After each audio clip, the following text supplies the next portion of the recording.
হ্যাঁ গাইজ, আসসালামু আলাইকুম। কেমন আছেন সবাই?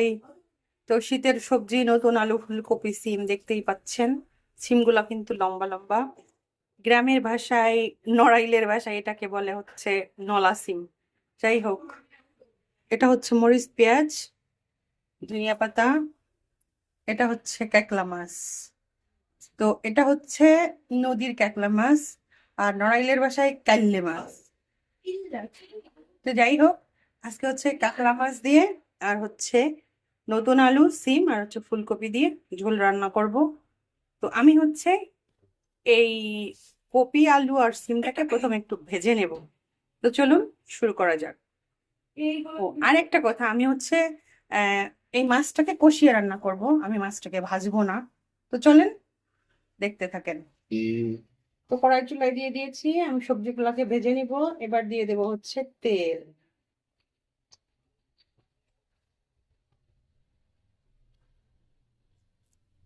বন্ধ কর। হচ্ছে গরম হয়ে গেছে, এবার আমি সবজিগুলোকে দিয়ে দিই।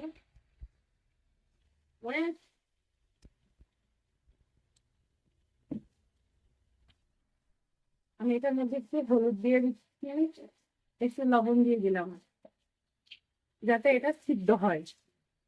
এটা আমি ভেজে উঠিয়ে রাখবো। তো আমি ভেজে নিই। সবুজ দেখা যাচ্ছে। তো আমার এগুলাকে ভাজা হয়ে গেছে, আমি এটা নামাই নিব। এটা নামিয়ে ফেলছি, এবার হচ্ছে মাছগুলাকে কষিয়ে নেব। তো কড়াই চুলায় দিয়ে দিলাম। এবার দিলাম হচ্ছে পেঁয়াজ, একটু কাঁচামরিচ, তেল।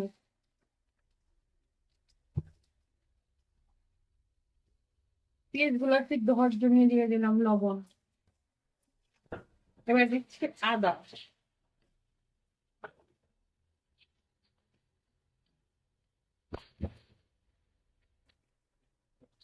হলুদ,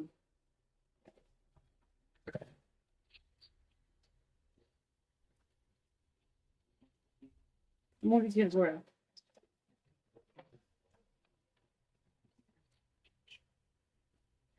আমরা একটু মশলাগুলাকে কষিয়ে নিব, তারপর হচ্ছে মাছগুলো এর মধ্যে দিব।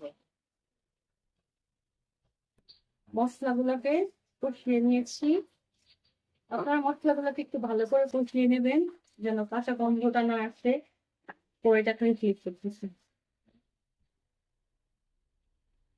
এবার হচ্ছে আমি কাতলা মাছগুলো দিয়ে দিচ্ছি। এটা নদীর কাতলা মাছ।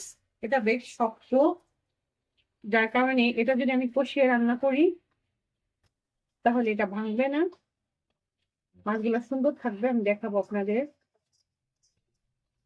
আর হচ্ছে নদীর কাতলা মাছে একটু অন্যরকম একটা গন্ধ থাকে।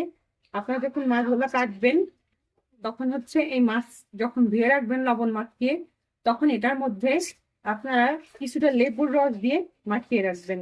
আশা করি সব গন্ধটা চলে যাবে।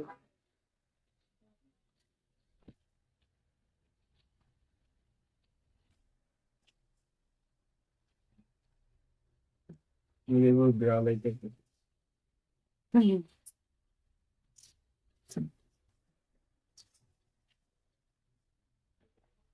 তো আমি এই মাছগুলাকে আর ঢালবো না, আমি এটার মধ্যে সবজিগুলাকে দিয়ে দেবো। তো ভেজে রাখা সবজিগুলাকে দিয়ে দিচ্ছি।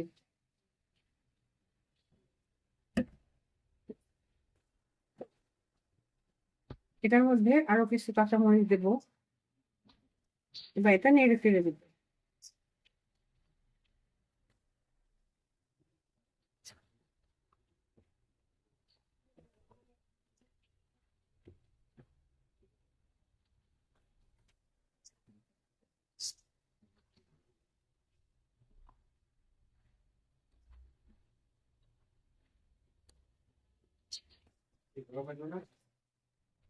এটার মধ্যে এবার আমরা পানি দিয়ে দেবো।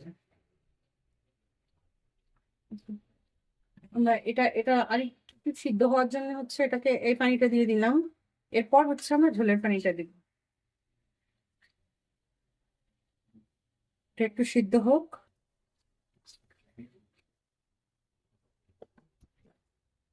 এটার মধ্যে আমরা এবার আরেকটু ঝোলের পানি দিয়ে দিব, এতে বন্ধ করবো এবং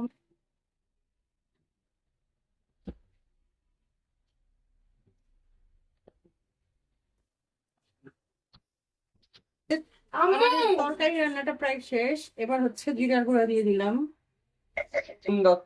এবার হচ্ছে দিয়ে দিলাম ধনিয়ার পাতা, একটু নাড়াচাড়া দিয়ে তারপর হচ্ছে এটাকে নামিয়ে ফেলবো।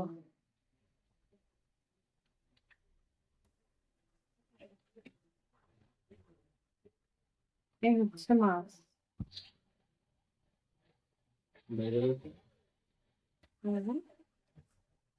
মাছ তো আমার এই তরকারি রান্নাটা কিন্তু শেষ, যেহেতু এটার মধ্যে আলু আছে। এই যে দেখেন আলুগুলাও সিদ্ধ হয়ে গেছে এবং সবই ঠিকঠাক। তো চলুন তরকারিটা ঢেলে নিই। দেখেন একদম পাতলা করে সিম আলু আর কপি দিয়ে হচ্ছে কাতলা মাছের ঝোল। তো বন্ধুরা, আমার তরকারিটা কেমন হলো, আমার রান্নাটা কেমন হলো সেটা জানাবেন। ঝোলটাকে কিন্তু একটু পাতলা রাখা হয়েছে যেহেতু ভিতরে আলু আছে। তো আমার ভিডিওটা কেমন হলো জানাবেন, আর আমার চ্যানেলটাকে সাবস্ক্রাইব করবেন, লাইক কমেন্ট করে শেয়ার করে আমার পাশে থাকবেন। সবাই ভালো থাকবেন, সুস্থ থাকবেন। আল্লাহ হাফেজ।